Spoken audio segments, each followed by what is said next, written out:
Hey everyone, tonight we're diving deep into the culinary shadows of a truly remarkable civilization, the Aztec Empire. Imagine yourself transported back in time, not to the grand temples or the bustling marketplaces, but to the quieter moments, the everyday lives of the people who built Tenochtitlan. You're there a silent observer as they reach for a quick bite, a momentary comfort, something to sustain them through their demanding days. We're going to explore the Ranas forgotten snacks. They savored the mundane yet vital morsels that fueled an empire far beyond the grand feasts you often hear about. This isn't a trip to a modern grocery store filled with brightly packaged treats. This is raw, earthy, and often shockingly different.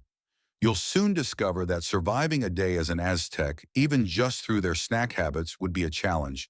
You probably won't survive your modern palate, and perhaps your stomach just aren't ready for it.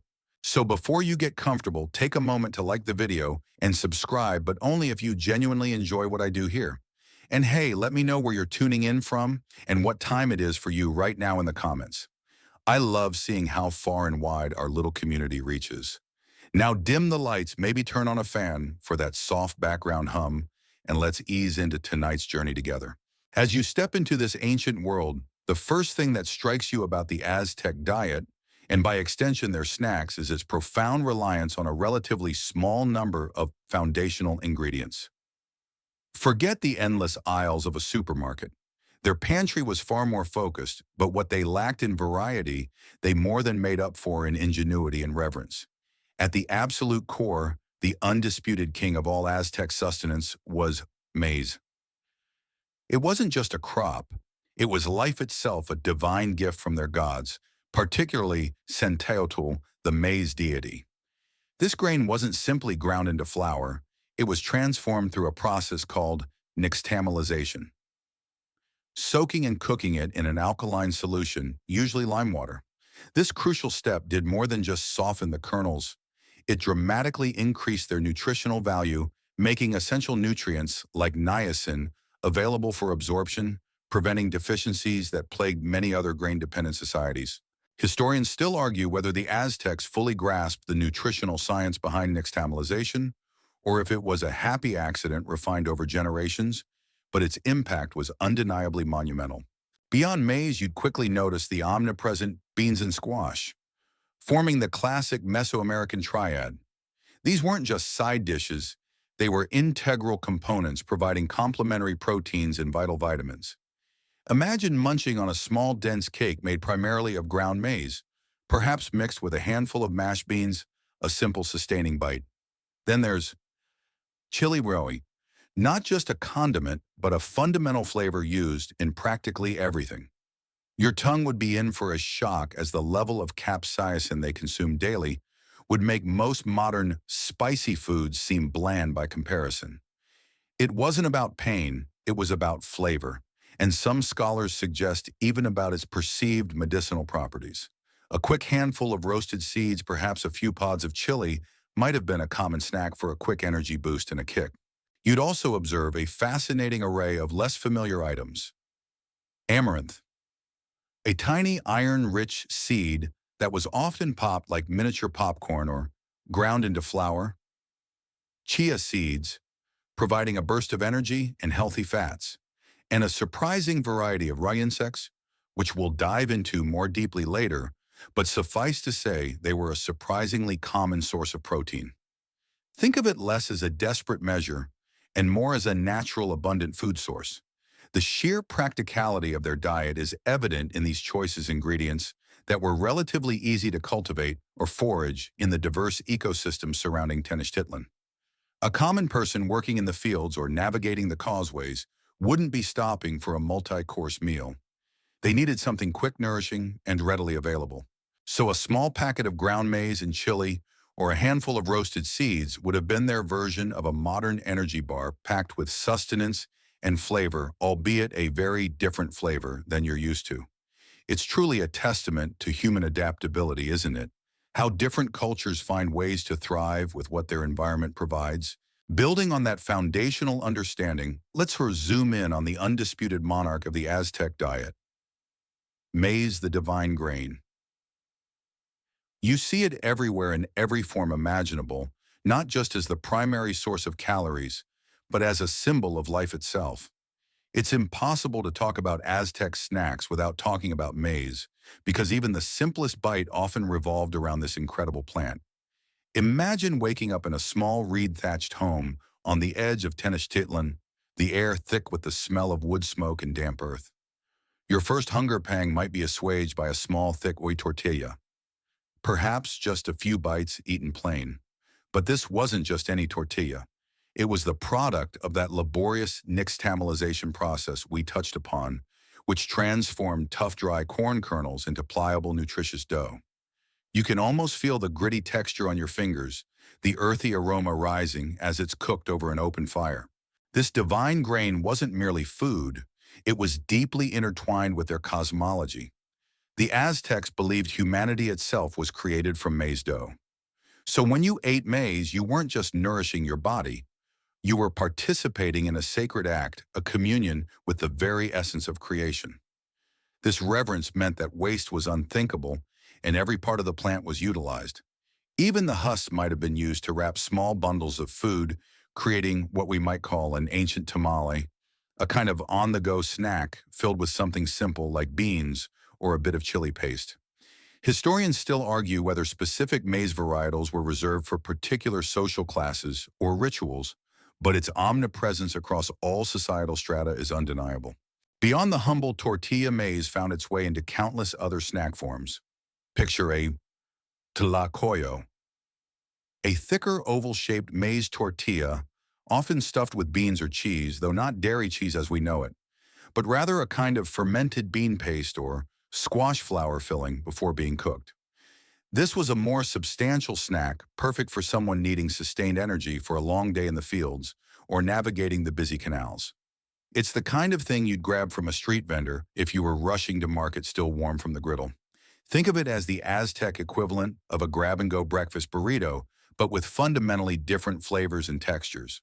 Then there was Escamoles, a warm, thick drink made from maize dough, often flavored with chili honey or even cacao.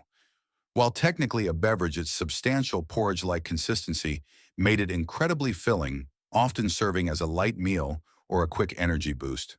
Imagine sipping a steaming cup of Atoll on a cool morning, the earthy maize comforting your stomach, preparing you for the day's tasks. It's like a nutrient-dense gruel perfectly designed to provide slow-release energy. You might think, well, that sounds a bit bland. But remember, their palates were conditioned differently. Subtle flavors were appreciated, and the inherent sweetness of the maize combined with a touch of honey or the warmth of chili created a deeply satisfying experience. Another interesting maize-based snack often overlooked was Tecuitlatl, or toasted maize. This was essentially popped corn, but not necessarily fluffy and white like modern popcorn. It would have been chewier, denser, and often mixed with various seasonings like salt or ground chilies. Imagine sitting around a fire at night, sharing a handful of Tecuitlatl, the simple crunch and earthy flavor, a comforting end to a long day. It's a testament to the ingenuity of using what's available. Take a divine grain, heat it, and suddenly you have a versatile portable snack. You can almost hear the soft, popping sounds, the collective murmurs of enjoyment. And what about the times when maize was scarce? Well, they had other options, but the absence of maize would have been felt profoundly a true dietary crisis. The reliance was that absolute. While maize was the caloric bedrock, another ancient ingredient held a place of profound significance, albeit a more surprising one to your modern palate. Cacao, the bitter secret. When you think of Aztec chocolate, your mind likely conjures images of sweet, creamy bars, or perhaps rich, sugary drinks. But you'd be miles and centuries off the mark. The cacao consumed by the Aztecs was a far cry from the confectionery delight we know today. It was a revered, often bitter, and unsweetened concoction, frequently consumed as a frothy beverage, and occasionally incorporated into more substantial, though still savory snacks. Imagine the intense, almost earthy aroma of roasted cacao beans, perhaps mixed with a pungent chili or a handful of ground maize. This wasn't a dessert, it was a stimulant, a ritualistic offering, and for the elite, a status symbol. You might be surprised to learn that cacao beans themselves on ground were also used as a form of currency. So while you wouldn't necessarily snack on a handful of raw cacao beans like trail mix today, their inherent value meant they were precious a commodity to be savored in their processed forms. A common person wouldn't just casually munch on cacao, it was far too valuable. Historians still argue whether the widespread use of cacao as currency predated its common consumption or if its culinary importance led to its economic value, but its dual role is a fascinating aspect of Aztec society. When cacao was consumed as a snack or a small meal, it was typically in the form of a thick, cold, and often spicy drink called chocolatl. This wasn't your grandmother's hot cocoa. Picture ground cacao beans mixed with water, often a good dose of chili, sometimes vanilla or honey, though honey was precious and used sparingly, and then vigorously frothed by pouring it from one vessel to another, creating a thick head of foam. While primarily a beverage, its richness and the stimulating properties of the cacao made it incredibly fortifying, almost a liquid snack for warriors before battle or for nobles during long ceremonial events.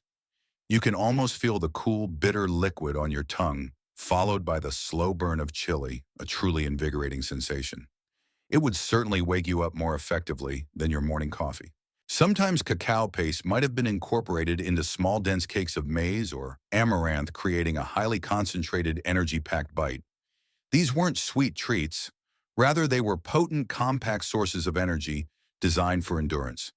Imagine a small, dark, almost crumbly, square, bitter, and savory, perhaps with a hint of spice. It's the kind of thing you'd carry on a long journey, a quick, potent pick-me-up when hunger truly struck. Remember that maize atoll we discussed? Sometimes a dollop of cacao paste might be swirled into that, adding a layer of complexity and an energizing kick. The preparation of cacao was itself an art form, a laborious process that involved roasting, shelling, and grinding the beans, often on a heated metate grinding stone. This painstaking effort further elevated its status. It wasn't something casually whipped up. It was an investment of time and resources. So while not a daily indulgence for the common person, its presence in the Aztec diet, particularly in its unsweetened, spicy form, showcases a fascinating aspect of their culinary ingenuity and their distinct relationship with this now globally beloved ingredient. It truly puts a new spin on the idea of a chocolate snack, doesn't it? Moving from the bitter richness of cacao, let's turn our attention to a truly remarkable, yet often unsung ingredient that was a genuine superfood of the ages. For the Aztecs, amaranth. You might know amaranth today as a trendy grain lauded for its high protein content and gluten-free nature, but for the Aztecs, it was a staple almost as important as maize, particularly in certain regions and for specific purposes. Imagine tiny glistening seeds, perhaps no bigger than a poppy seed, but packed with incredible nutritional power. It provided sustained energy and played a significant role not just in daily sustenance, but in their deepest ritualistic practices. The Aztec name for amaranth was Ahuautle, and it was cultivated extensively. Unlike maize, which needs a lot of water, amaranth is remarkably drought-resistant, making it a reliable crop even in challenging conditions. This resilience meant it was often a crucial backup food source. You'd see it grown in chinampas, those ingenious floating gardens, alongside other crops forming a vital part of the agricultural landscape. Botanically, amaranth isn't technically a grain, but a pseudo-cereal like quinoa. However, the Aztecs treated it much like maize, grinding its seeds into flour to make tortillas, tamales, or more commonly for snacks, a kind of puffed or popped amaranth. One of the most fascinating uses of amaranth was in religious ceremonies. The seeds often mixed with honey or agave syrup, and sometimes even human blood, from ritual sacrifices, a grim but undeniable historical fact, were molded into effigies of deities like Huitzilopochtli, the god of war and sun. These effigies were then broken apart and eaten by the populace, a form of communion. Historians still argue whether the consumption of these sacred amaranth figures had a direct nutritional purpose beyond their symbolic one, but it undoubtedly ensured a certain distribution of this important food. This blend of the sacred and the mundane in their food practices truly highlights how deeply integrated their beliefs were into every aspect of life, even their snacks. So how did this superfood translate into everyday snacks? The most common form was probably popped amaranth. Imagine a pan over a fire, the small seeds tossed in popping and puffing into light, airy kernels. These weren't necessarily seasoned with salt or butter like your modern popcorn. Instead, they might be mixed with agave syrup or honey to create alegrias, which literally means joys. These were sweet, crunchy bars or balls, not unlike a modern granola bar or Rice crispy treat, but with the distinct, slightly earthy flavor of amaranth.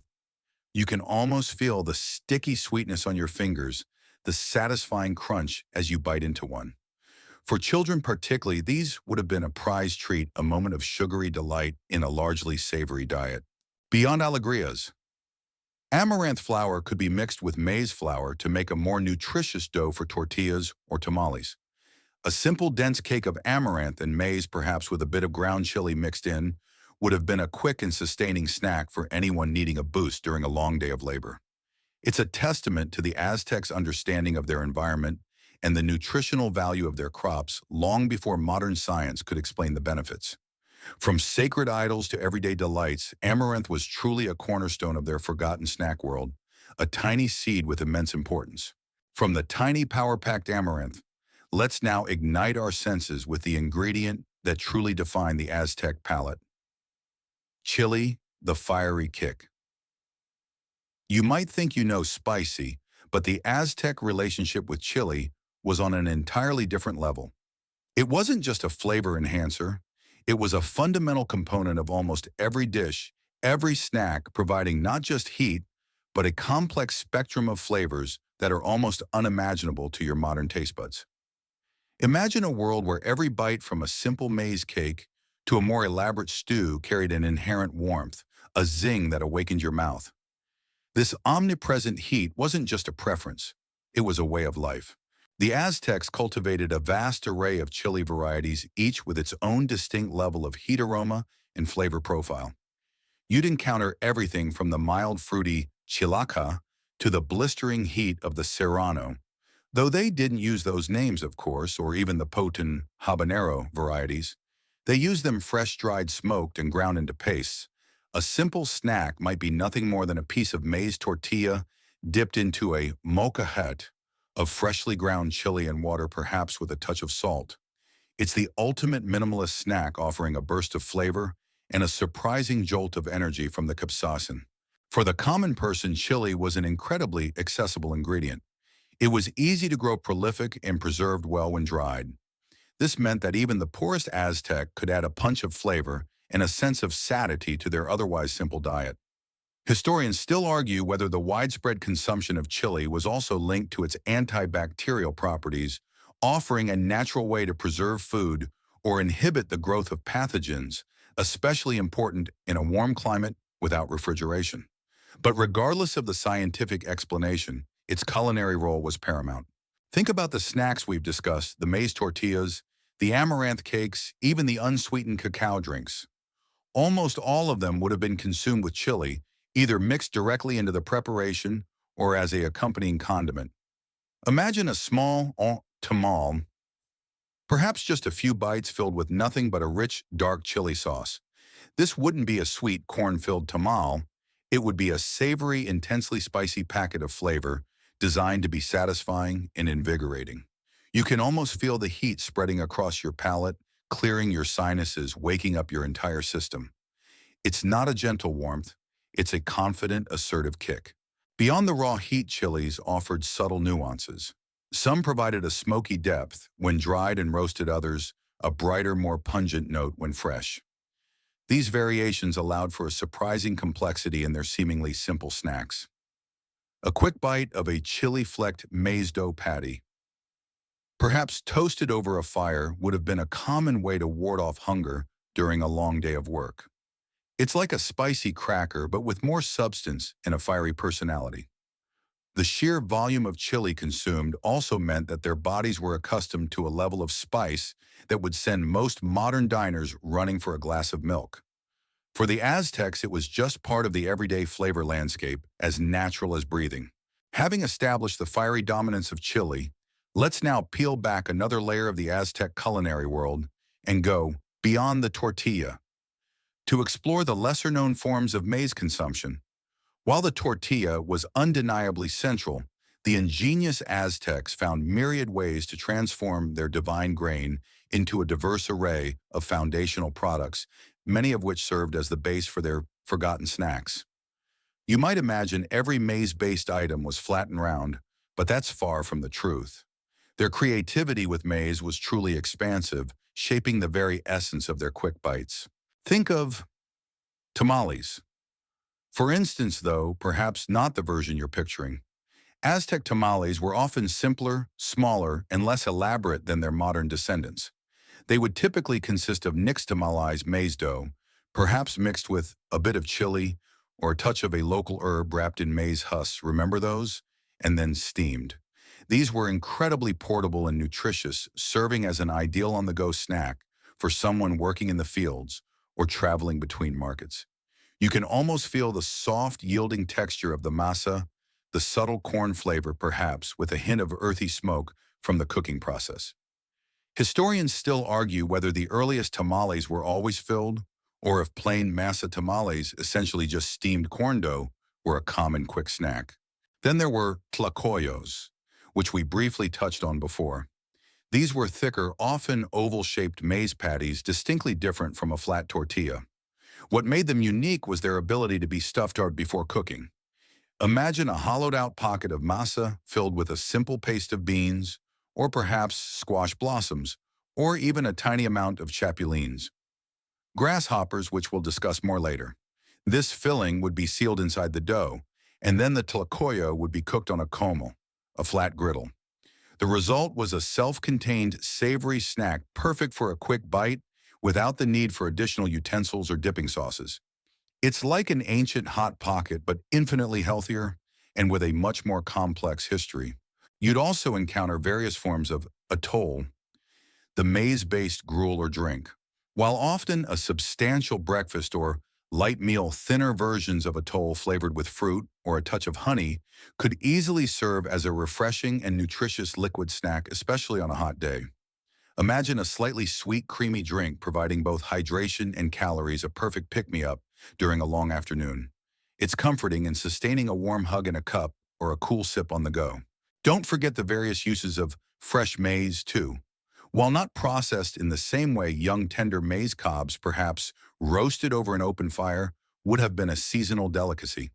Stripping the sweet kernels off a roasted cob would be a simple, satisfying snack, a direct connection to the harvest. Think of it as ancient corn on the cob, enjoyed simply for its inherent sweetness and texture. It's a reminder that not all snacks required elaborate preparation. Sometimes nature provided the perfect ready-to-eat treat. The versatility of maize, from its most basic roasted form to its refined dough preparations, truly underpin the entire Aztec snack world, far beyond just the familiar tortilla.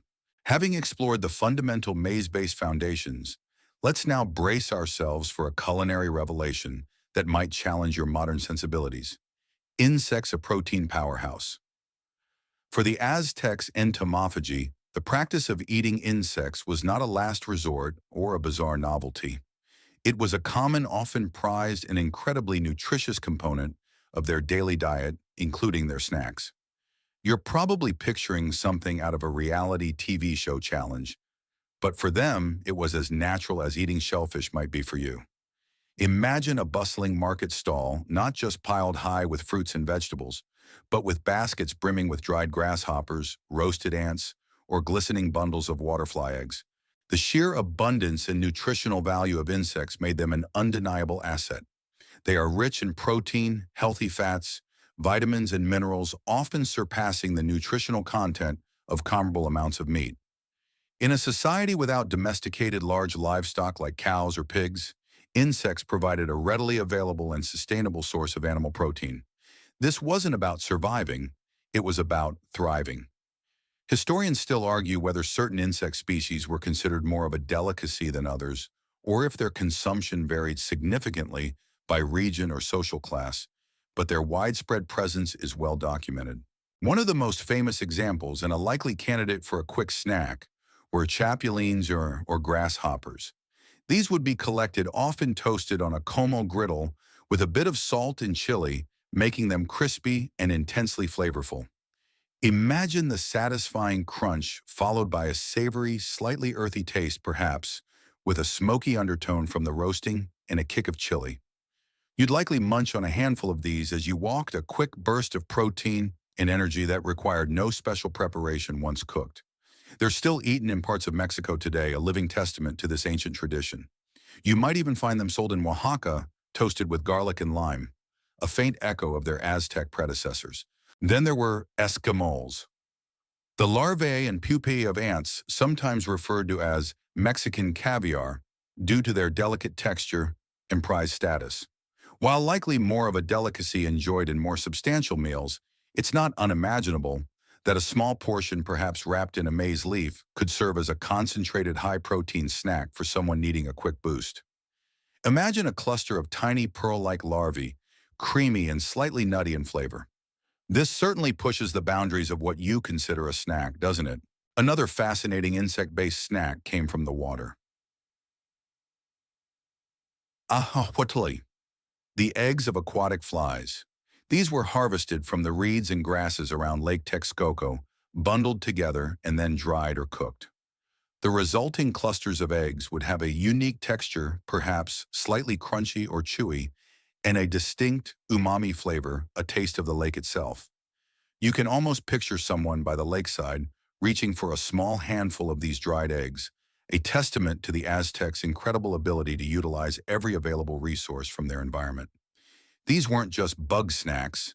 They were integral to the culinary landscape, providing essential nutrition in delicious to them anyway in accessible forms.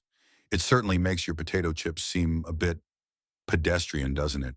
From the buzzing world of insects, let's glide into the shimmering, watery heart of the Aztec Empire and explore Lake Texcoco's bounty.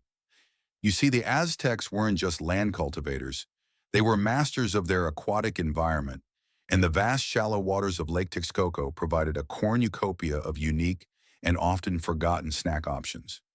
Imagine standing on a chinampa, one of those ingenious floating gardens, gazing out at the lake. It wasn't just a transportation route. It was a living larder teeming with life that contributed significantly to their daily sustenance and, yes, their quick bites.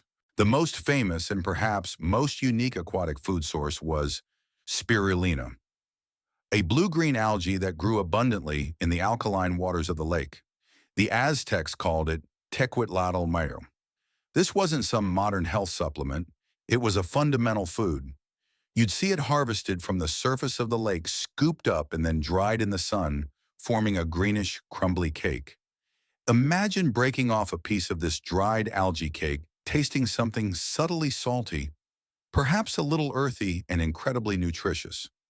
It was a complete protein, rich in vitamins and minerals, a true superfood long before the term was invented. Historians still argue whether its consumption was widespread or primarily localized to the lake communities, but its existence as a significant food source is undeniable. For someone working on the lake or just passing by, a piece of Tecuitlatl would have been an easy, portable, and highly effective energy booster. Beyond the algae, the lake teemed with various forms of aquatic life that found their way into the snack repertoire. Small fishermen were abundant, often caught in nets or with simple traps. These small fish might be roasted directly over a fire until crispy or dried and salted for preservation, creating a kind of ancient jerky. Imagine munching on a small, crunchy, salty dried fish, a protein-rich bite that required no further preparation. It's like their version of fish crackers, but all natural and packed with omega-3s you never even knew you were getting. You'd also find waterfowl eggs from the various migratory birds that flock to the lake. These would be collected and consumed, likely boiled or roasted, offering another valuable source of protein and fat. A small hard-boiled egg, perhaps wrapped in a leaf, would be a perfect portable snack for a journey or a busy day in the market. It's the simplicity that strikes you, the direct connection to the environment. And remember that crocodile dung sunscreen from earlier. Just kidding, that was a joke, a test to see if you were paying attention. But it does highlight the fact that every part of their environment was meticulously explored for sustenance. Frogs and tadpoles, which we'll delve into later, were also harvested from the lake, and its surrounding marshes adding to the diverse protein sources available. Even certain aquatic insects and their larvae beyond the Ahuautle waterfly eggs we mentioned would have been part of the lake's edible bounty. The Aztecs had an unparalleled understanding of their ecosystem, transforming every available resource into sustenance, often in forms we've long since forgotten. It's a testament to their adaptability and their deep ecological knowledge, turning a vast lake into a constantly replenishing pantry. Shifting our gaze from the depths of Lake Texcoco, let's now consider a plant that was as ubiquitous in the Aztec landscape as maize itself, offering both sustenance and surprising sweetness. The prickly pear's sweetness. You've probably seen pictures of the nopal cactus with its flat, paddle-like pads and vibrant, often reddish-purple fruits. For the Aztecs, this resilient plant wasn't just a thorny decoration, it was a versatile provider offering both its fleshy pads and its sweet fruit for quick, refreshing sustenance. Imagine walking through a sun-drenched field dotted with these iconic cacti, knowing that a quick, hydrating snack was just a reach away if you knew how to handle the thorns, of course. The nopal pads in themselves, when young and tender, could be harvested, carefully despined, and then cooked. While often incorporated into more substantial dishes, smaller pieces of roasted or boiled nopal, perhaps seasoned with salt and chili, could easily serve as a simple hydrating snack. They have a slightly viscous, yet crunchy texture and a subtly tart, earthy flavor. Think of it as a succulent vegetable bite packed with fiber and nutrients. It's the kind of thing you might chew on while working in the fields, a quick way to quench thirst and stave off hunger without needing elaborate preparation. Historians still argue whether certain preparation methods for nopal pads were more common for everyday consumption versus ceremonial use, but their dietary importance is well established. But it's the prickly pear fruit, known as tunas, that truly offered the sweetness in the Aztec diet, a welcome contrast to the often savory and spicy flavors. These vibrant fruits, ranging in color from green to yellow-orange and deep red, are incredibly juicy and sweet when ripe. Imagine carefully peeling back the thin skin, avoiding the tiny, almost invisible glochids, those irritating little spines, to reveal the succulent, seed-filled pulp within.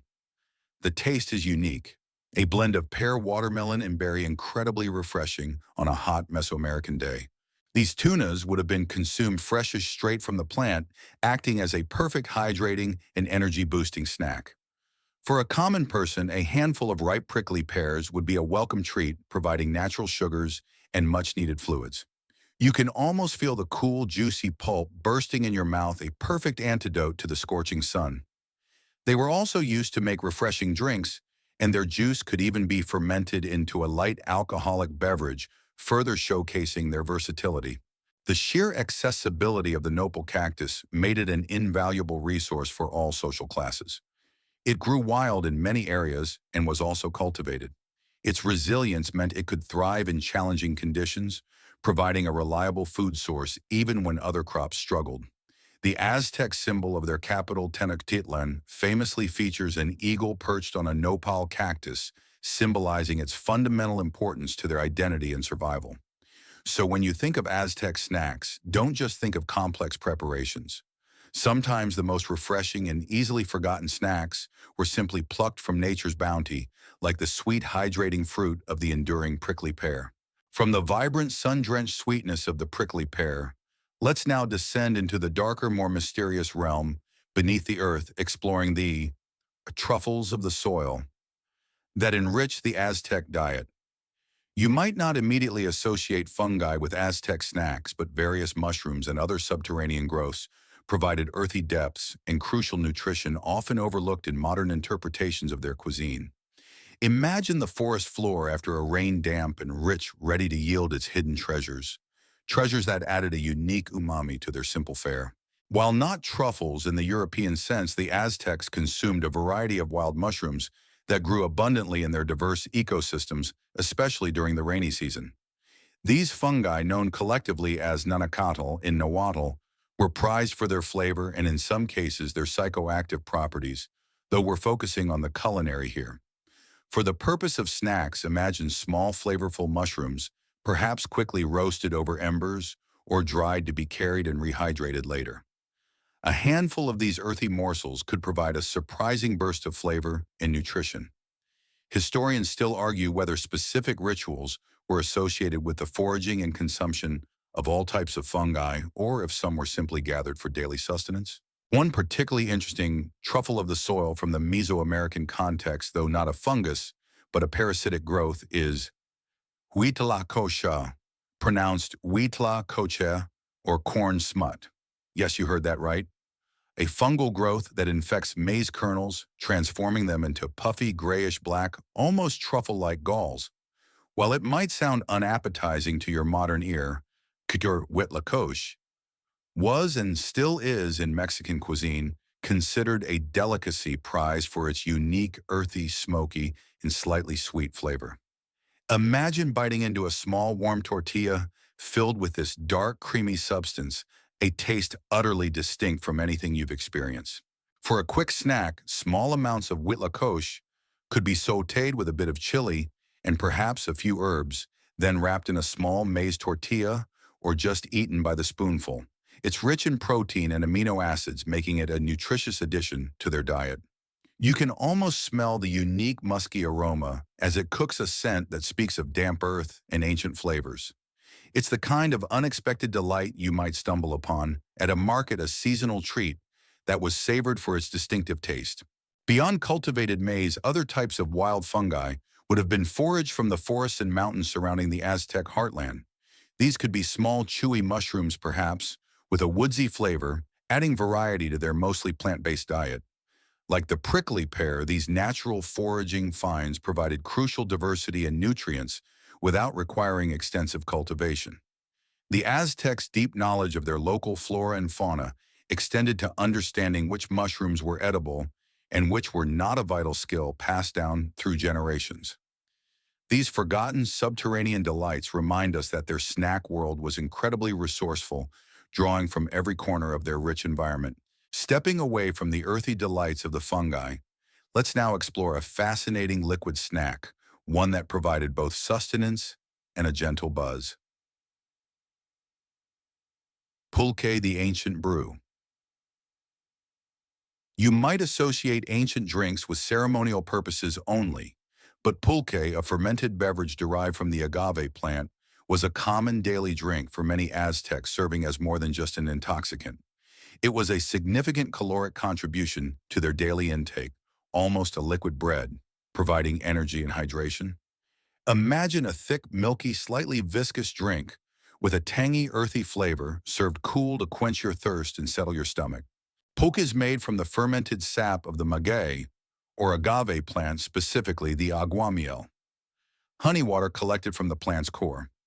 After the agave matures for several years, its central stalk is removed, creating a cavity where the sap collects. This sap is then naturally fermented by ambient yeast, turning into pulque. The fermentation process is relatively quick, usually within a day or two, resulting in a low alcohol, typically 2 to 6% ABV, slightly effervescent and highly nutritious beverage. It's rich in probiotics, vitamins, and minerals, making it a truly wholesome part of their diet. Historians still argue whether the invention of pulque fermentation was a deliberate process or a happy accident discovered through observing nature. For the common Aztec, particularly laborers or those in rural areas, pulque was a staple. It was cheap, readily available, and incredibly filling. Imagine taking a break from working in the fields, reaching for a gourd filled with pulque, and feeling its refreshing coolness and subtle energy boost. It wasn't about getting heavily intoxicated. It was about sustained energy and hydration.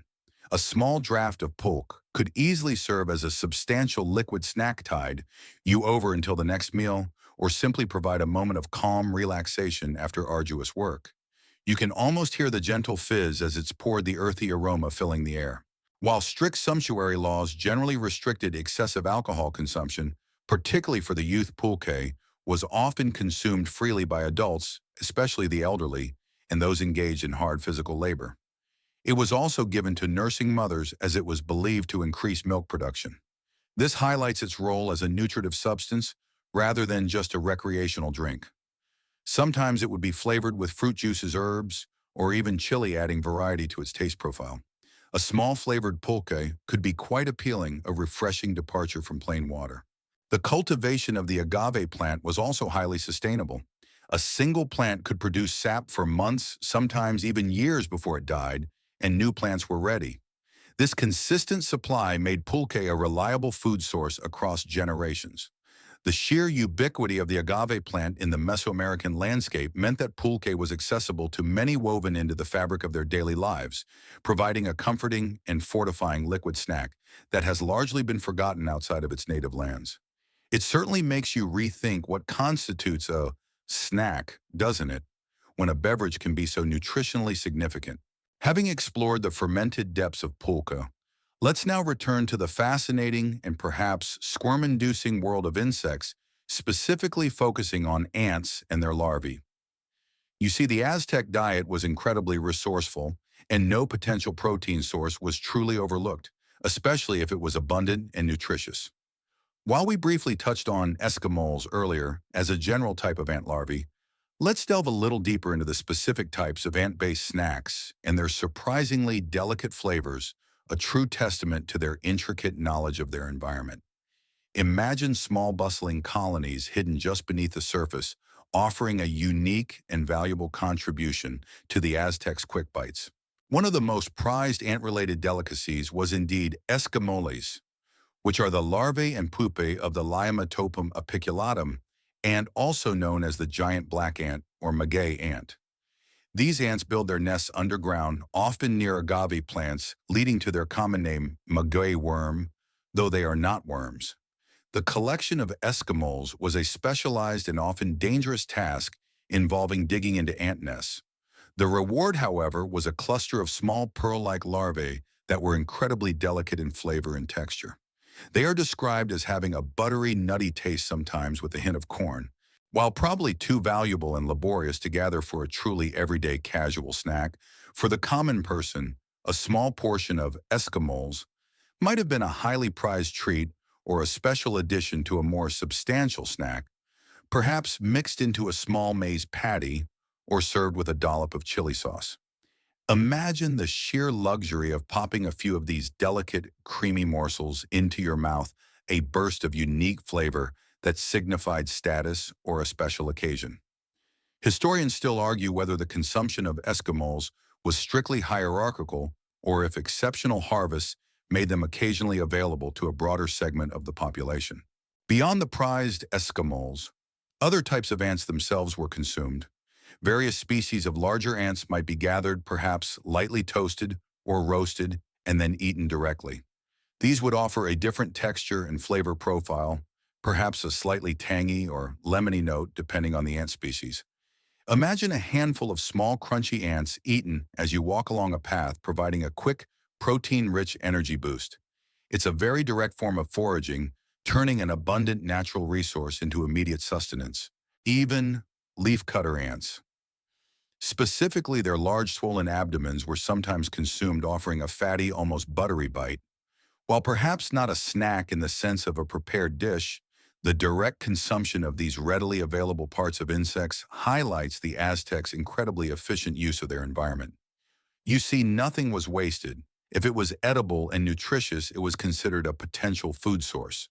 This practical, no-nonsense approach to sustenance is a recurring theme in their forgotten snack world, demonstrating a deep connection to their ecosystem and an unparalleled ability to find nourishment in places your modern sensibilities might initially shy away from.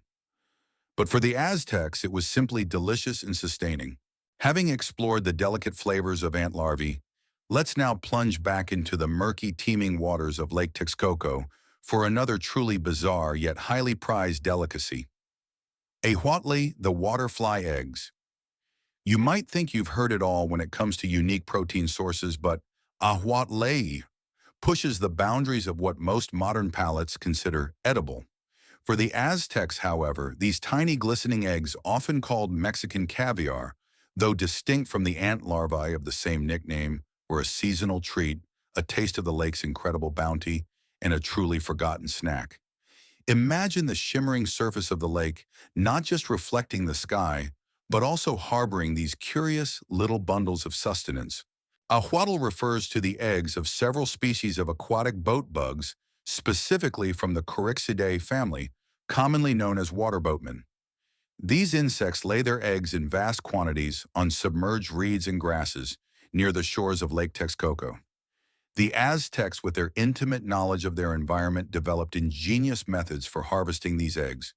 They would often place bundles of reeds or mats into the water, which the flies would then readily use as laying surfaces. After a few days, these bundles would be collected heavy with masses of tiny, yellowish-white eggs. Once collected, the Ahuautle would be dried in the sun, forming a compact, almost granular substance. This dried Ahuautle could then be stored, making it a valuable food source even outside the egg-laying season. Imagine a small, earthy-smelling packet of these dried eggs easily carried and quickly consumed. While they could be ground into flour to make a kind of tamal or tortita small patty, a simple handful of the dried eggs might have been munched as a quick protein-rich snack. You can almost feel the dry, slightly crumbly texture, followed by a unique flavor that's hard to describe, a concentrated taste of the lake, perhaps subtly fishy, slightly briny, and with an undeniable umami depth. This wasn't just a food of last resort. It was considered a delicacy, a testament to the Aztecs' appreciation for unique flavors and textures derived from their immediate environment. The sheer abundance of these insects and their eggs made Ahuautle a remarkably sustainable food source. Historians still argue whether the collection and consumption of Ahuautle was a communal activity or if specific families or communities specialized in its harvest, but its role in the lake-dwelling communities was undoubtedly significant. For someone spending their day on the lake, perhaps fishing, cultivating a chinampa, or transporting goods, a small bag of dried Ahuautle would have been an ideal quick snack. It provided vital protein and fats without needing any cooking or preparation. It's a prime example of the Aztecs' incredibly efficient and resourceful approach to food. While the idea of eating water fly eggs might make your stomach churn for the Aztecs, it was a perfectly natural, delicious, and highly nutritious part of their forgotten snack landscape, a true gift from Lake Texcoco. From the fascinating if peculiar world of waterfly eggs, let's pivot slightly to another amphibious protein source that found its way into Aztec snack culture: frogs and tadpoles. Dundee. You might associate frogs with a certain French cuisine, but for the Aztecs, these creatures, abundant in the wetlands and canals surrounding Tenochtitlan, were a readily available and often overlooked source of protein consumed in various forms, even as quick bites. Imagine the croaking chorus around the lake at dusk, and then imagine those very voices turning into sustenance. The Aztec diet, as we've seen, was incredibly efficient and utilized nearly every available resource. Frogs in particular were a common catch.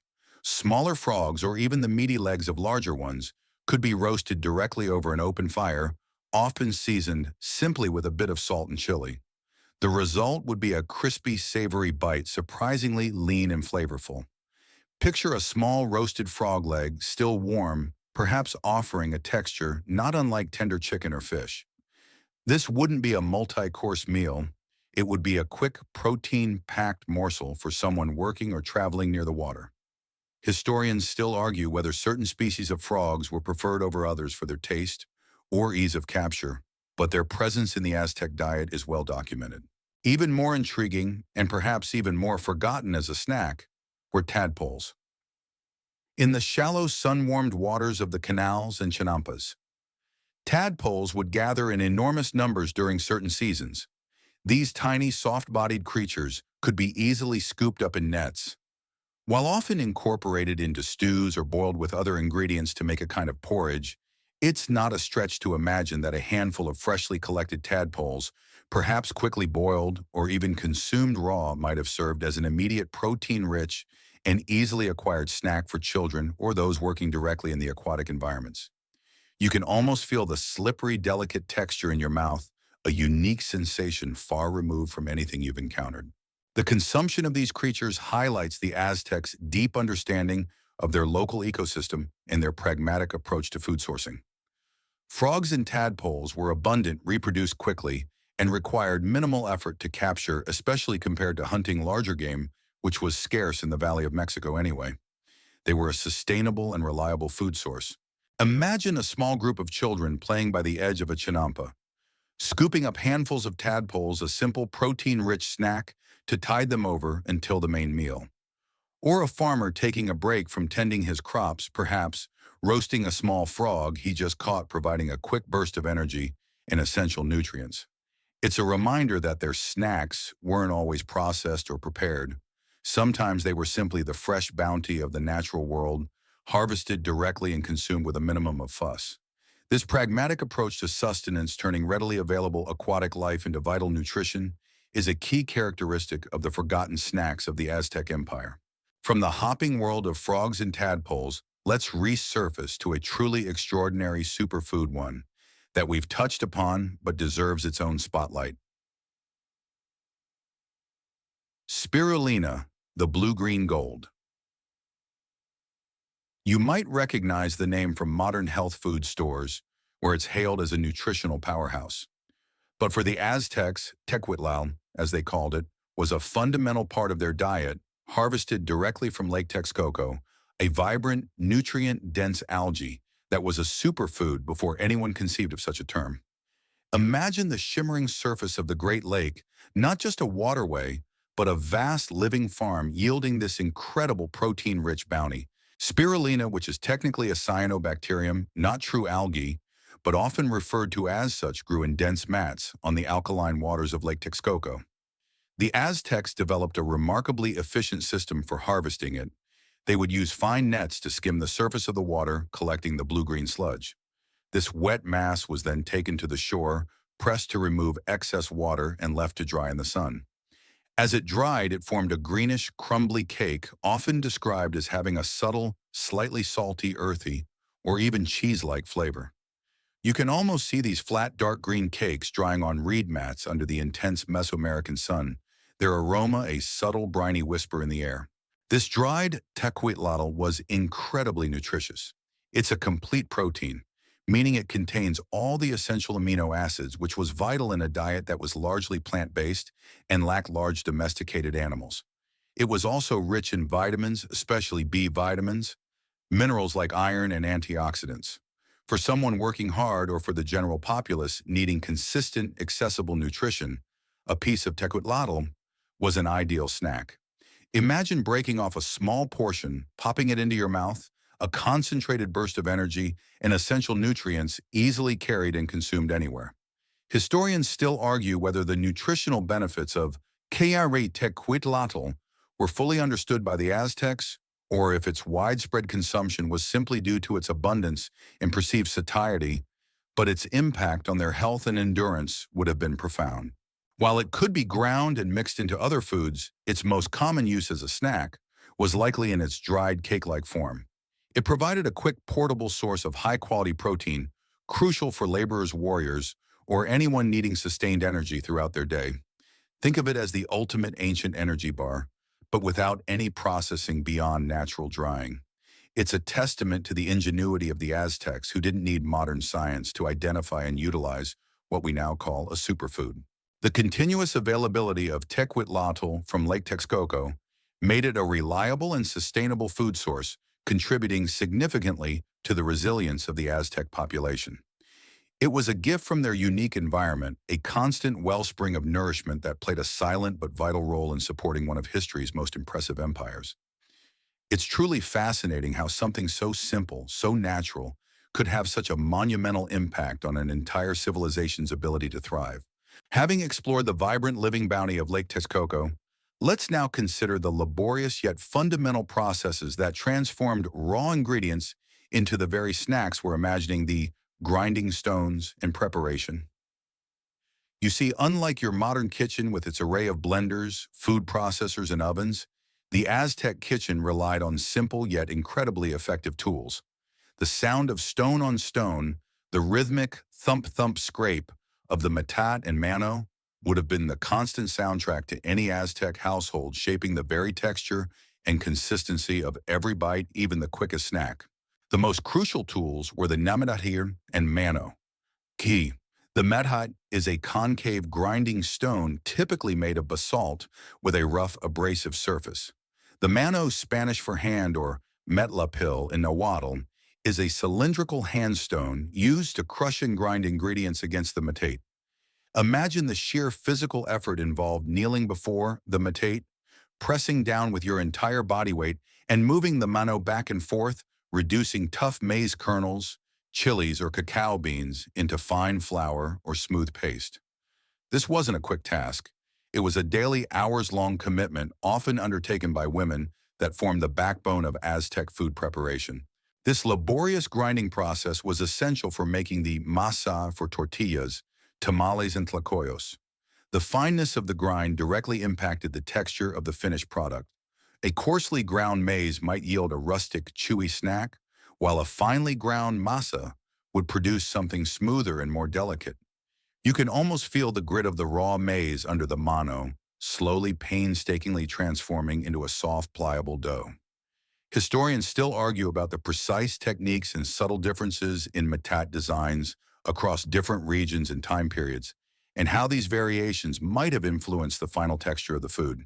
Beyond maize, chilies were also laboriously ground to create pastes and sauces that flavored almost every snack. Imagine taking dried chilies, perhaps roasting them lightly, and then grinding them on the metate with a bit of water and salt, creating a fiery condiment. This fresh grinding released the volatile oils and intense flavors of the chili in a way that pre-ground spices never could. The aroma would be potent, awakening the senses long before the taste even hit. Even ingredients like roasted insects, seeds like chia or amaranth, or dried spirulina cakes would be ground or pounded to break them down, making them easier to consume or incorporate into other foods. For instance, those toasted chapulines might be crushed into a rough powder to sprinkle over a tortilla or to mix into a simple maize snack for an added protein boost. The consistency of these processed ingredients directly impacted how they were eaten. A finer powder could be mixed into a drink or a paste, while a coarser grind might be for a crunchy, dry snack. The presence of the metate in almost every Aztec home underscores the domestic nature of food preparation and the sheer effort that went into every mouthful. These weren't just tools. They were central to the culinary identity of the Aztec people, shaping the very sensory experience of their forgotten snacks, from the smooth masa of a tamal to the fiery grit of a chili paste. It's a powerful reminder that their food, even the simplest snack, carried the weight of intense labor and a deep connection to the earth and its raw materials. With the rhythmic sounds of the metate fading, let's now step out of the Aztec home and into the vibrant, pulsating heart of their urban life, the street vendors of Tenochtitlan. You're now amidst the cacophony of voices, the vibrant colors, and the enticing aromas of the ancient city's bustling markets and busy thoroughfares. Just like any great metropolis, Tenochtitlan had its equivalent of fast food and grab-and-go options, providing quick sustenance for its industrious population. Imagine a sprawling marketplace, filled not just with goods but with an array of tempting, quickly prepared snacks, hot and ready for the hurried customer. The Tecuitlatl or market was the economic and social hub of every Aztec town, and Tenochtitlan's was legendary. Here, amidst merchants trading cacao beans, vibrant textiles, and exotic feathers, were countless vendors offering prepared foods. For a busy artisan, a hurried messenger, or simply someone enjoying a day out, these street foods were the perfect solution for a quick bite. You'd see small portable braziers and camals griddles set up with steam rising and savory smells wafting through the air.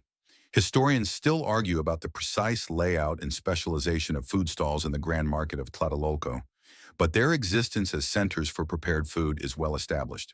What might you grab from one of these vendors for a quick snack? Warm tamales. Often smaller and simpler than those prepared for feasts, would be a staple. Imagine a vendor unwrapping a steaming tamal from its maize husk, perhaps filled with a simple bean paste or a fiery chili sauce. It's a self-contained, easy-to-eat package of sustenance, perfect for consumption on the go. You can almost feel the warmth radiating from the masa, the comforting steam rising as you peel back the leaf. Satut tlacoyos would also be a popular choice. Remember those thicker oval maize patties often stuffed with beans or squash blossoms? These would be cooked fresh on the comal, their surface crisping slightly and then handed directly to the customer. Imagine biting into the warm, slightly chewy dough, revealing the savory filling within a perfect, satisfying mouthful that requires no cutlery. It's the ancient equivalent of a hot sandwich designed for speed and convenience. Beyond the maize-based staples, you might find vendors selling small quantities of roasted chapulines, grasshoppers or other roasted insects, perhaps seasoned with chili and salt. These would be sold by the scoop, a crunchy, protein-rich handful for immediate consumption. Imagine the rustle of the dry insects as they're portioned out, the satisfying crunch as you pop them into your mouth. It's a quick, energizing bite providing vital nutrients without slowing you down. And of course, there would be vendors selling various forms of itol, both hot and cold. A steaming cup of thick maize, itol, could be a comforting breakfast on a cool morning, or a refreshing thin atol, flavored with fruit, might be a perfect thirst quencher on a hot afternoon. These liquid snacks provided both hydration and calories, a convenient pick-me-up for anyone navigating the bustling city. The street vendors of Tenochtitlan were the lifeblood of its everyday sustenance, transforming humble ingredients into accessible, delicious, and forgotten snacks for an entire empire on the move. Having explored the practical, everyday snacks of the street vendors, let's now consider a fascinating dimension where food transcended mere sustenance: the ritualistic snack. For the Aztecs, many foods, even seemingly simple ones, were deeply intertwined with religious ceremonies, offerings, and profound cosmological beliefs. This meant that certain snacks weren't just for hunger, they were acts of devotion, communion, or symbolic participation, making them far more significant than just food. Imagine consuming a bite that simultaneously nourished your body and connected you to the divine, a fusion of the sacred and the savory. One of the most striking examples, which we touched upon with amaranth, was the creation and consumption of effigies made from maize in amaranth dough. During festivals, particularly the Tecuitlatl festival, dedicated to Tezcatlipoca, images of deities or sacred mountains like Popocatépetl were molded from a paste of amaranth flour, or a mix of amaranth and maize honey, and sometimes disturbingly, to your modern mind, human blood from sacrifices. These dough figures were then sacrificed themselves, broken into pieces and distributed among the populace to be eaten. Imagine receiving a small piece of this sacred dough, perhaps still slightly sticky from the honey, its texture dense and sweet with the earthy notes of amaranth. Consuming it was an act of communion, a symbolic intake of the deity's essence, or a participation in the cosmic order. It wasn't about savoring the flavor as much as performing a sacred duty. Historians still argue whether the amount of blood used was purely symbolic or if it contributed to the binding properties of the dough, but its ritualistic significance is paramount. This was the ultimate ritual snack, a fleeting yet powerful connection to their gods. Beyond these more dramatic instances, even common foods could take on ritualistic significance when presented as offerings. A simple plate of tamales, for example, could be offered to household gods before being consumed by the family. A fresh tortilla might be placed on a small altar, a gesture of gratitude before it became part of a meal. These acts imbued even the most mundane snack with a deeper meaning, transforming it into a moment of reverence. You can almost feel the hushed respect, the quiet devotion as food was prepared and shared with the unseen forces that govern their world. Certain specific ingredients also had inherent ritualistic value. Cacao, as we know, was prized and often used in ceremonial drinks for the elite, but even small concentrated balls of unsweetened cacao paste could serve as a powerful stimulating ritual snack for priests or nobles before important rites. Pokemon. Two, while commonly consumed, had specific ritualistic uses, particularly during festivals celebrating the agave god where its consumption was part of the celebratory rites. These ritualistic snacks highlight the holistic nature of Aztec life, where religion permeated every aspect, even something as seemingly simple as eating a quick bite. It wasn't just about feeding the body, it was about feeding the soul, maintaining cosmic balance, and honoring the gods. These forgotten snacks imbued with sacred meaning offer a profound glimpse into a world where every morsel carried weight beyond its caloric content. From the sacred bites of ritual, let's now consider the smallest members of Aztec society and imagine their daily delights. Children's delights.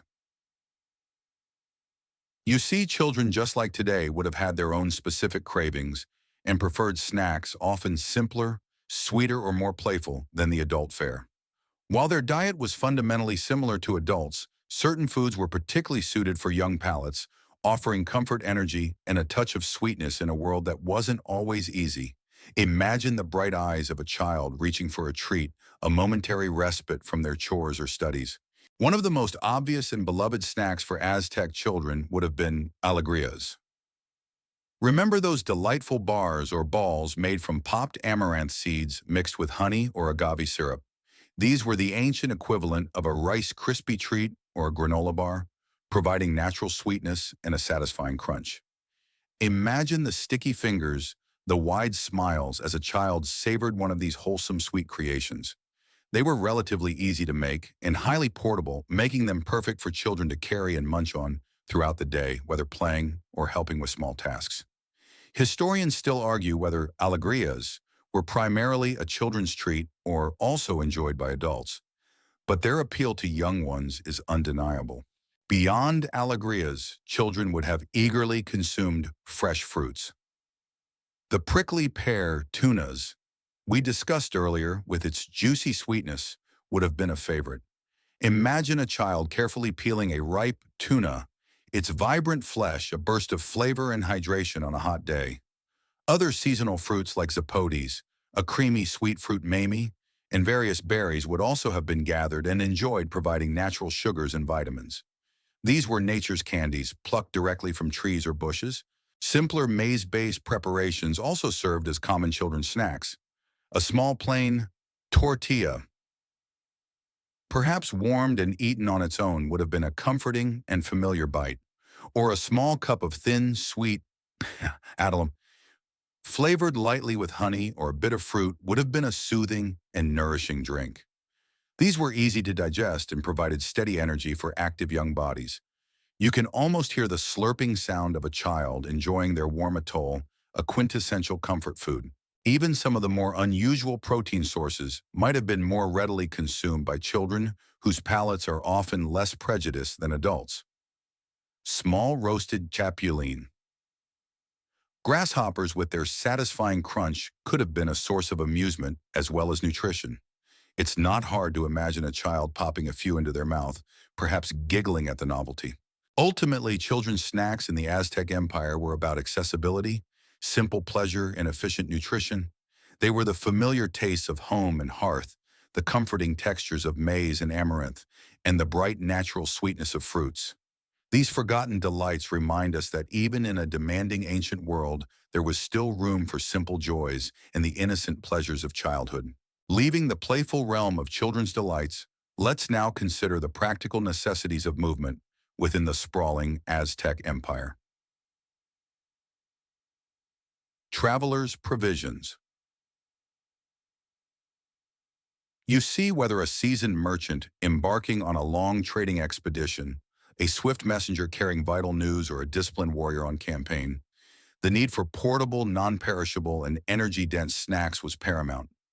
Imagine setting out on foot for days or weeks, your sustenance limited to what you could carry with no corner store or fast food drive-through in sight. These forgotten provisions were the fuel that kept the empire connected and secure. The primary characteristic of a traveler's snack was its durability and ease of transport. Fresh fruits and vegetables, while delicious, simply wouldn't last. So the Aztecs relied heavily on dried and processed foods that packed a punch. One of the most essential items would have been dried maize cakes or dense tortillas. These weren't the soft, pliable tortillas you might dip in sauce. They would be thicker, cooked until relatively dry, and firm, designed to last for extended periods without spoiling. Imagine a stack of these hard, flat cakes wrapped in a cloth, providing a reliable source of carbohydrates for sustained energy. You might have to rehydrate them slightly or just chew them slowly, but they were the ultimate in portable bread. Historians still debate the exact methods of drying and preserving maize for long journeys, but its critical role as a travel staple is undisputed. Ahuautle dried meat. Likely from deer, rabbits, or birds would have been another crucial provision. Since large domesticated animals like cattle were absent, any form of meat was highly valued. These would be thinly sliced and sun-dried, much like jerky, concentrating their protein and flavor. Imagine a tough, chewy strip of dried venison offering a powerful protein boost to keep fatigue at bay on a long march. It's the ancient equivalent of a protein bar, far more rugged and primal. We've already touched upon dried insects, and they truly shine as ideal travelers' snacks. Dried chapulines. Grasshoppers or other roasted insects offered a compact, lightweight, and highly nutritious source of protein and fat. A small pouch of these crunchy critters would be an invaluable companion for any traveler. They didn't spoil, they were easy to eat on the move, and they delivered a significant energy punch. Another important item would have been cacao paste. Remember the unsweetened bitter cacao. When pressed into small, dense cakes or balls, it became an incredibly concentrated source of energy and a stimulant. Warriors in particular might carry these powerful morsels for a quick pick-me-up during strenuous activities. Imagine biting into a small, hard piece of intensely bitter chocolate, feeling the slow burn of energy spreading through your body. It wasn't a pleasurable treat in the modern sense, but a highly functional compact fuel. Finally, arkan pulka. In its more stable, perhaps slightly thicker or partially dried form, might have been carried in gourds or specialized vessels providing hydration and a steady source of calories. While fresh pulque doesn't last long, methods to make it more transportable for short journeys were likely employed. These travelers' provisions, though simple, were meticulously chosen and prepared, ensuring that the human engine of the Aztec Empire could keep moving, connecting its distant reaches and supporting its vast endeavors. From the rugged provisions of the Aztec traveler, let's now hone in on a simple yet indispensable ingredient that elevated their snacks and prolonged their shelf life: the role of salt. You might consider salt a common seasoning today, but for the Aztecs, it was a precious commodity, not just for flavor, but crucially for preservation. Imagine a world without refrigeration, where every effort had to be made to ensure food lasted, especially in a warm, often humid climate. Salt was their ancient magic for making food survive. Salt was harvested from various sources, including salt flats around Lake Texcoco, and through trade with coastal regions. Its extraction and trade were vital economic activities. Its value meant it wasn't used indiscriminately, but thoughtfully for maximum impact. Historians still argue whether salt production was centrally controlled by the Aztec state or managed more locally, but its widespread use and importance are undeniable. For snacks, salt played several key roles. Firstly, it enhanced flavor. Even the simplest maize tortilla or roasted insect would have been made more palatable and satisfying with a touch of salt. Imagine a handful of toasted chapulines, seasoned with chili and that precious salt. The combination would have made them incredibly addictive and savory, turning a basic protein source into a delightful snack. You can almost feel the fine crystals on your tongue, amplifying the natural flavors. Secondly, and perhaps more importantly for forgotten snacks, salt was a primary agent for preservation. In a pre-refrigeration era, drying and salting were essential techniques to prevent spoilage. Think of the dried fish we discussed from Lake Texcoco. These small fish would be heavily salted before being sun-dried, creating a compact, protein-rich snack that could last for extended periods, perfect for storage or long journeys. The salt drew out moisture, inhibiting bacterial growth, essentially creating their version of ancient fish jerky. You can almost taste the intense saltiness, a stark contrast to the fresh fish, but a necessary one for longevity. Even dried meats like those carried by travelers would be prepared with salt to ensure they wouldn't spoil. Imagine strips of venison rubbed thoroughly with salt before being hung to dry in the sun. This transformed fresh meat into a durable, energy-dense provision, ready to be chewed on for a quick protein boost whenever needed. Salt could also be mixed into pastes like those made from ground chilies, or even certain fermented products to extend their freshness. A chili paste preserved with salt would be a versatile condiment, adding flavor and heat to any bland snack.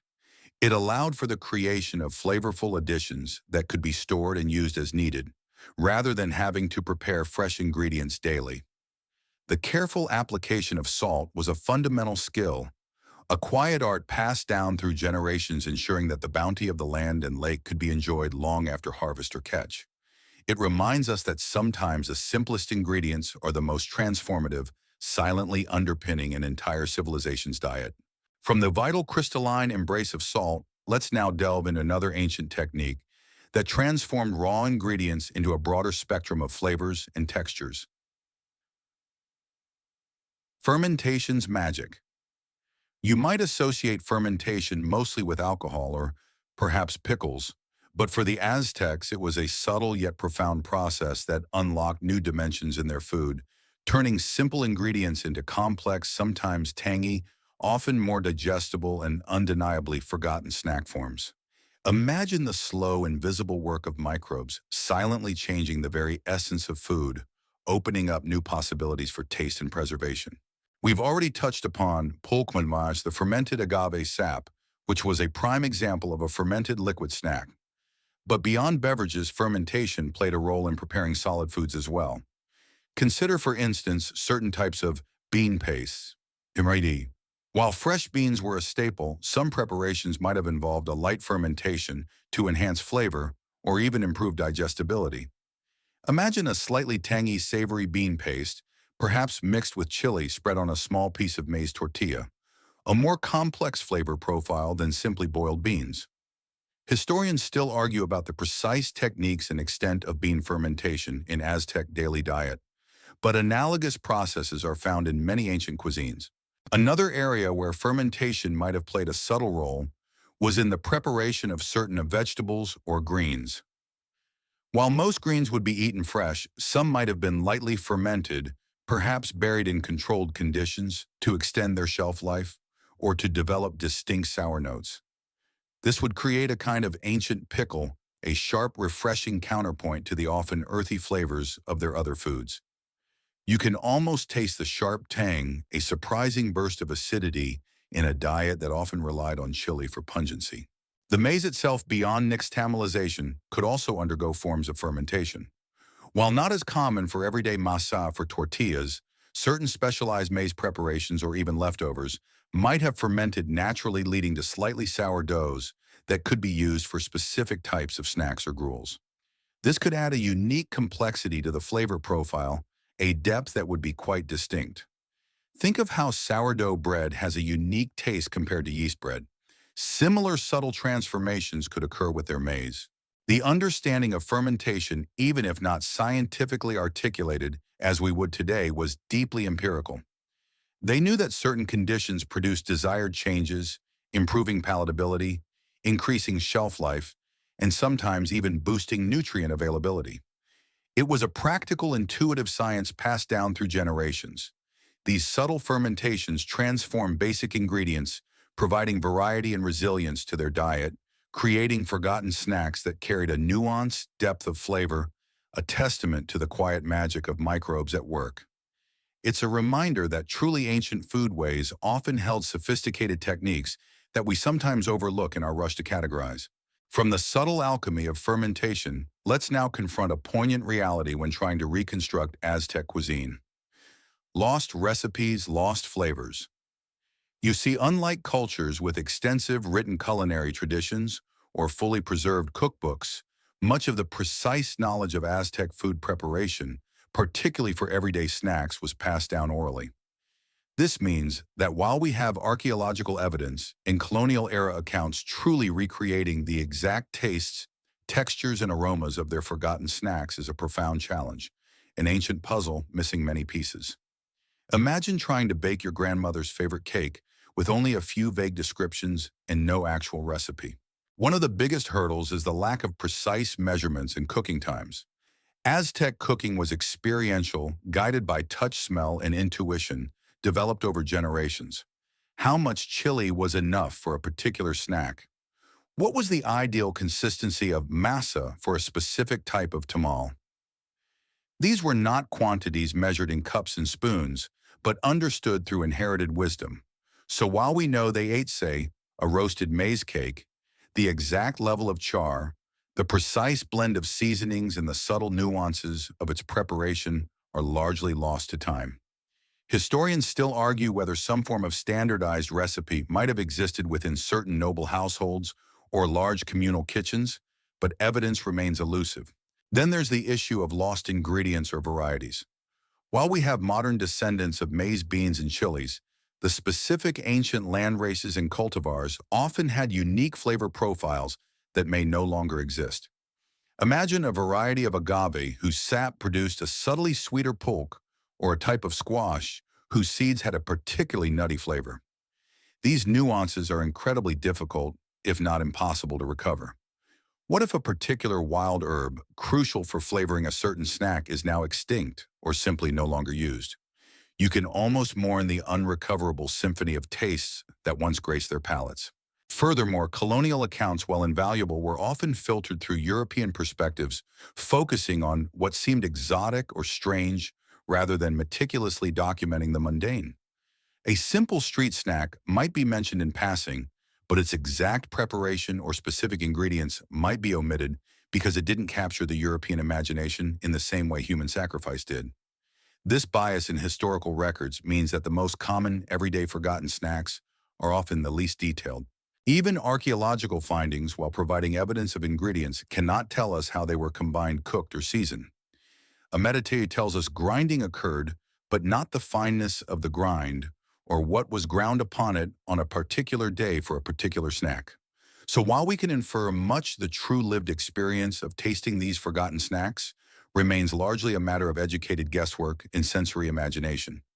It's a tantalizing culinary ghost forever, just beyond our grasp, reminding us that some tastes are simply meant to stay in the past.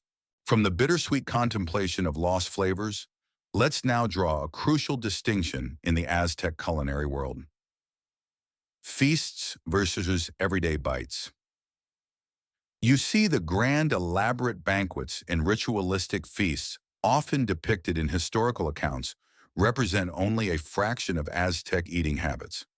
While these spectacles were undeniably impressive, the vast majority of the population subsisted on far simpler daily snacks and meals that were designed for practicality, efficiency, and sustained energy. Imagine the stark contrast between a multi-course meal served to nobles brimming with exotic ingredients and the humble quick bite a common laborer grabbed on the go. Aztec feasts were truly opulent affairs reserved for special occasions, religious ceremonies, or the entertainment of high-ranking guests. These would involve a wide array of meticulously prepared dishes, often including luxury items like turkey venison, elaborate sauces, finely prepared chocolate drinks, and perhaps even human flesh from ritual sacrifices, though this was extremely rare and strictly ceremonial, not a daily dietary staple, of course. The preparation would be extensive, involving many cooks and specialized techniques. These feasts were about display social cohesion and honoring the gods or important individuals. They were the equivalent of a modern gourmet meal at a Michelin-starred restaurant, something to be savored and remembered, not a daily occurrence. Historians still argue about the frequency of these grand feasts and their accessibility to different social strata beyond the elite. In stark contrast were the weight up around on everyday bites, the forgotten snacks and simple meals that sustained the vast majority of the Aztec population, from farmers and artisans to warriors and market vendors. These were characterized by their simplicity, reliance on staple ingredients, and speed of consumption. The goal was sustenance efficiency and adequate nutrition, not elaborate presentation or exotic ingredients. Picture a typical Aztec morning. You wouldn't be sitting down to a feast. Instead, you might quickly consume a few small, warm tortillas, eaten plain, or perhaps dipped in a simple chili sauce. This was the fundamental grab-and-go breakfast designed to provide immediate energy for a day of labor. During the day, as hunger struck, you wouldn't stop for a long meal. Instead, you might reach for a small, a few bites of a lacoyo, filled with beans or a handful of roasted Hormesian chapulines. These were compact, easily carried, and required no special implements to eat. Even the Ahuautle we discussed would be a daily snack for many, a thick, nutritious maize gruel that could serve as a light meal or a substantial pick-me-up. It was filling and provided sustained energy, perfect for a working individual. The emphasis was on utilizing abundant, accessible ingredients like maize beans, squash, and chili, augmented by foraged items like insects, algae, and wild fruits. The difference wasn't just in the ingredients, but in the entire social context. Feasts were communal, formal, and often ritualistic. Everyday snacks were personal, informal, and purely pragmatic. Understanding this distinction is key to appreciating the true, often overlooked dietary habits of the Aztec people. Their endurance and the very functioning of their complex society rested not on the occasional grand feast, but on the tireless production and simple consumption of these vital, forgotten, everyday bites. Moving from the stark contrast of feasts and everyday bites, let's now explore a fascinating, seemingly modern phenomenon that was very much a part of the ancient Aztec snack world: the popped grain phenomenon. You might think of popcorn as a relatively recent invention, a cinematic staple, but the Aztecs were enjoying puffed and popped grains millennia ago, turning humble seeds into light, airy, and undeniably addictive snacks. Imagine the gentle rustle of tiny explosions as maize or amaranth seeds transformed over heat, creating a satisfying crunch that transcended time. The most prominent example, as hinted at earlier, was Hafer popped maize, or Isquitl. While not quite the fluffy, butterfly-shaped kernels you get at the movies, Aztec popped corn would have been denser, perhaps a bit chewier, and likely smaller. Different varieties of maize would yield different popping characteristics. They would have achieved this by heating the kernels over hot embers or on a Kummel griddle until they burst open. Imagine the simple pleasure of a handful of these warm, earthy popped kernels, perhaps seasoned with a pinch of salt or a dusting of chili powder. It's the ultimate uncomplicated snack requiring minimal preparation and offering a satisfying texture. Historians still argue whether certain types of maize were specifically cultivated for their popping qualities, or if the Aztecs simply utilized what was available. Even more significant was the popping of amaranth seeds. As we discussed, these tiny seeds, when heated, puff up into light, almost styrofoam-like little spheres. This puffed amaranth was the foundation for alegrias, those sweet bars or balls made with honey or agave syrup. But even plain popped amaranth would have been a light, nutritious snack. Imagine a small basket filled with these airy, crunchy seeds, their subtle, nutty flavor, providing a delicate counterpoint to the sweetness or spiciness they were often paired with. It's like an ancient form of puffed cereal eaten dry for a quick bite. You can almost feel the delicate crunch melting in your mouth. The beauty of the popped grain phenomenon lies in its efficiency and versatility. Popping increased the volume of the grain, making a small amount feel more substantial. It also made the grains easier to chew and digest. For a society without complex milling machinery, popping was an ingenious way to transform hard grains into a more palatable form, perfect for quick consumption. These popped grains weren't just for casual snacking. They also held ceremonial significance, particularly popped maize. Elaborate garlands and adornments were sometimes made from popped maize for religious festivals, showcasing its dual role as both food and art. But at its heart, the simple act of popping a grain was about creating a delightful, accessible snack for everyone. It reminds us that the desire for crunchy, satisfying textures is not new. It's a primal culinary pleasure that the Aztecs mastered thousands of years ago, creating forgotten snacks that continue to echo in our modern snack preferences. From the satisfying crunch of popped grains, let's now explore the subtle artistry behind the Aztec palate, delving into herbal infusions and flavorings. You might think of their diet as primarily driven by maize and chili, but the Aztecs possessed an intricate knowledge of their local flora, utilizing a wide array of herbs, leaves, and natural extracts to elevate the taste of their simple snacks. Imagine a world where every plant around you held potential for flavor, from a pungent leaf to a fragrant flower, adding depth and nuance to otherwise plain bites. The diverse ecosystems of Mesoamerica provided an incredible botanical pantry. For the Aztecs, foraging for wild herbs was as important as cultivating staple crops. These weren't just for medicinal purposes. Many were culinary, used to brighten flavors, add a hint of bitterness, or introduce a refreshing aroma. Historians still argue whether certain wild herbs were exclusively used by specific social classes or if knowledge of their culinary application was widely shared amongst the populace. One of the most common and versatile flavorings was an epazote, a pungent herb with a distinctive, almost medicinal, slightly anise-like flavor. While often used in bean dishes to aid digestion, even a small amount of fresh or dried epazote, perhaps crushed and sprinkled over a plain maize tortilla or mixed into a simple vegetable snack, would have provided an instant recognizable flavor. Imagine the sharp, unique aroma cutting through the earthiness of corn, adding a memorable twist. Another important flavoring agent was vanilla. While primarily used with cacao by the elite, its fragrant pods could have occasionally been used to infuse water or certain light sweet maize gruels, providing a rare touch of aromatic sweetness. Imagine a thin atole with a subtle whisper of vanilla, a delicate counterpoint to the usual robust flavors.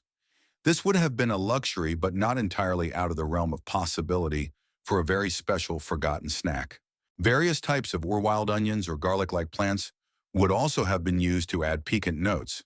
Imagine a small roasted bulb of wild onion eaten as a quick pungent snack or chopped and mixed into a bean paste for a more savory flavor. The earthy sharpness would have provided a refreshing bite. Beyond these, there were countless other local leaves, flowers, and barks with unique flavor profiles. Some might provide a subtle bitterness, others a refreshing citrusy note.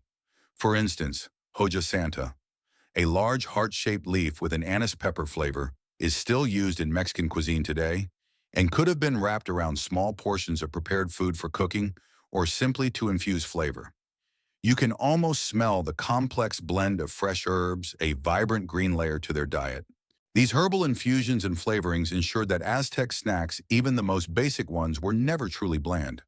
They demonstrate a sophisticated understanding of how to use nature's pantry to create a rich and varied culinary experience, turning simple ingredients into forgotten flavor bombs through the magic of local flora. It's a reminder that truly delicious food doesn't always need complex recipe, but rather a deep connection to its natural surroundings. Following the subtle aromatic journey of herbal flavorings, let's now zero in on a taste profile often underserved in the Aztec diet and how it was achieved: sweeteners beyond cacao. You see, while modern palates are accustomed to a world overflowing with sugar, the Aztecs had a far more restrained and natural approach to sweetness. Their world was predominantly savory and spicy, but when a sweet note was desired for a snack, they turned to a select few natural sources used sparingly and with great appreciation. Imagine a rare burst of genuine sweetness, a precious commodity in their culinary landscape. The primary source of sweetness for the Aztecs was undoubtedly honey. This wasn't just honey from European honeybees. Mesoamerica was home to various species of stingless bees whose honey had distinct flavors, often fruitier or more floral than what you might be used to.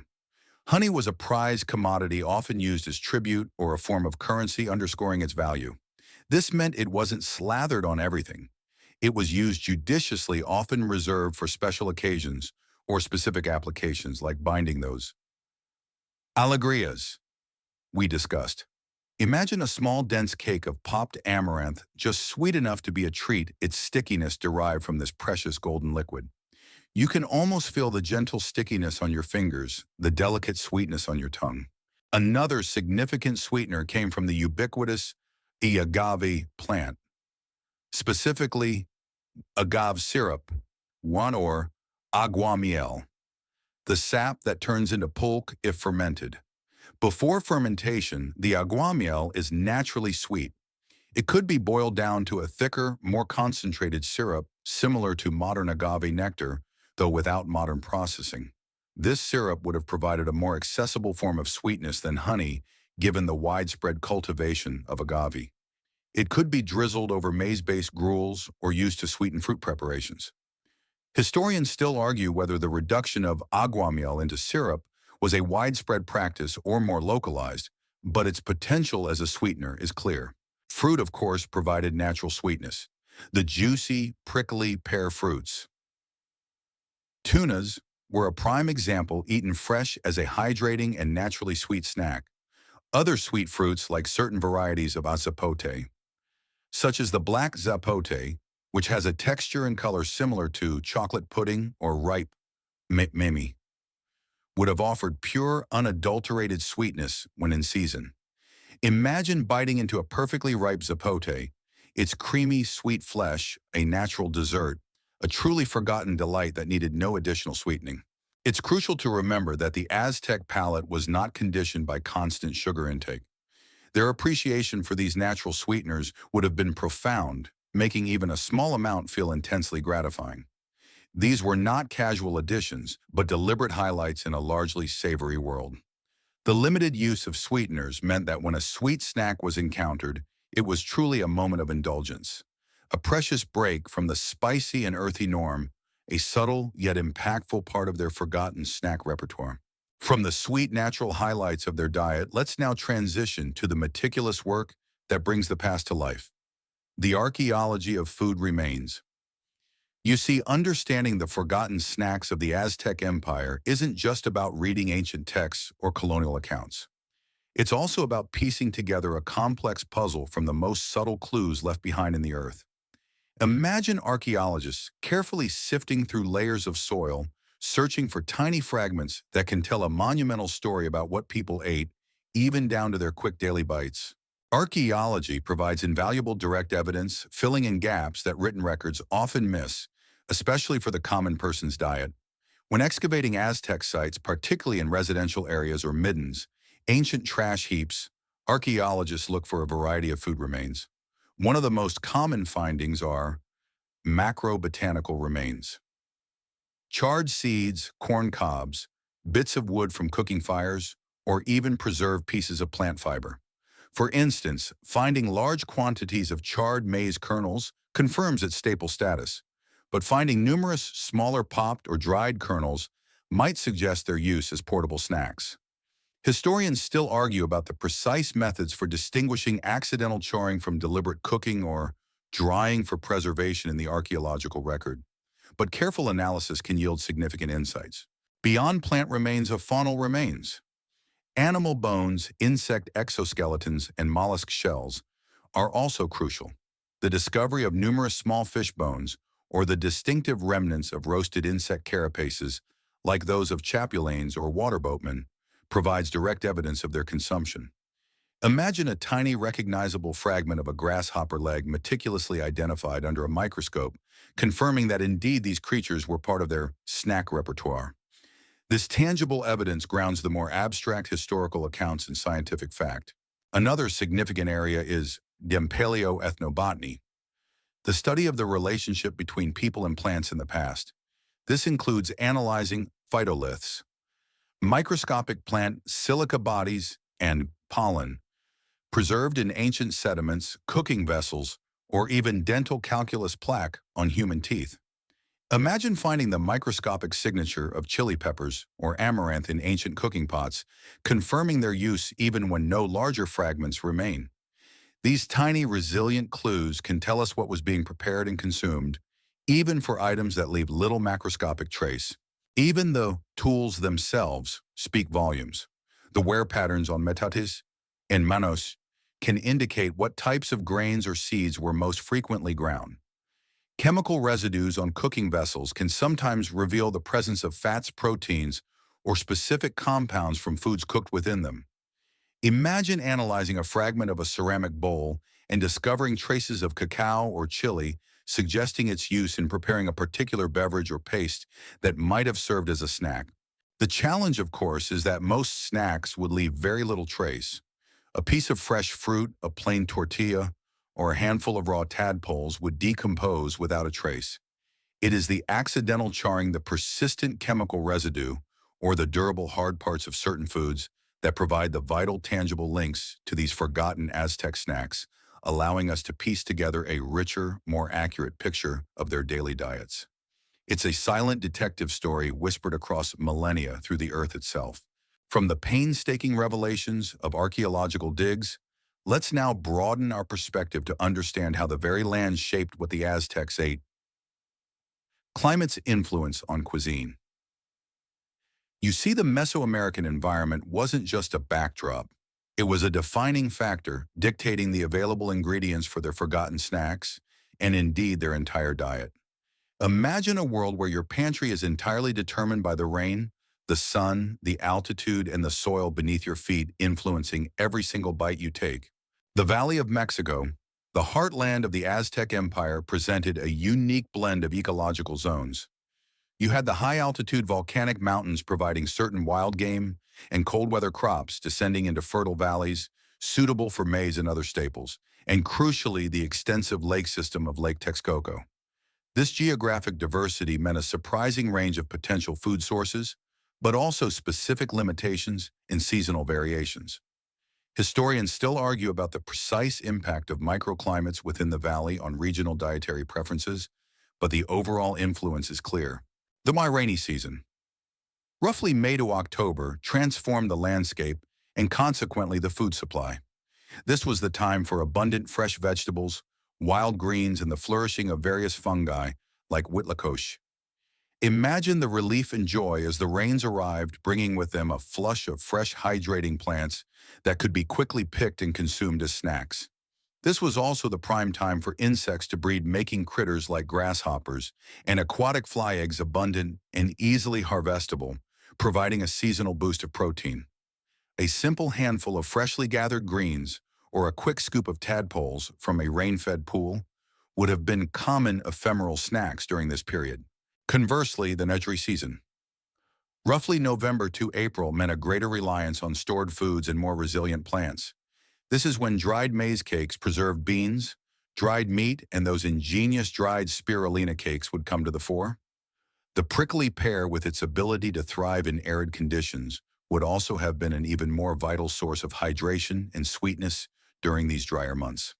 Imagine the careful rationing of precious dried goods, with every bite, every snack a testament to foresight and preservation.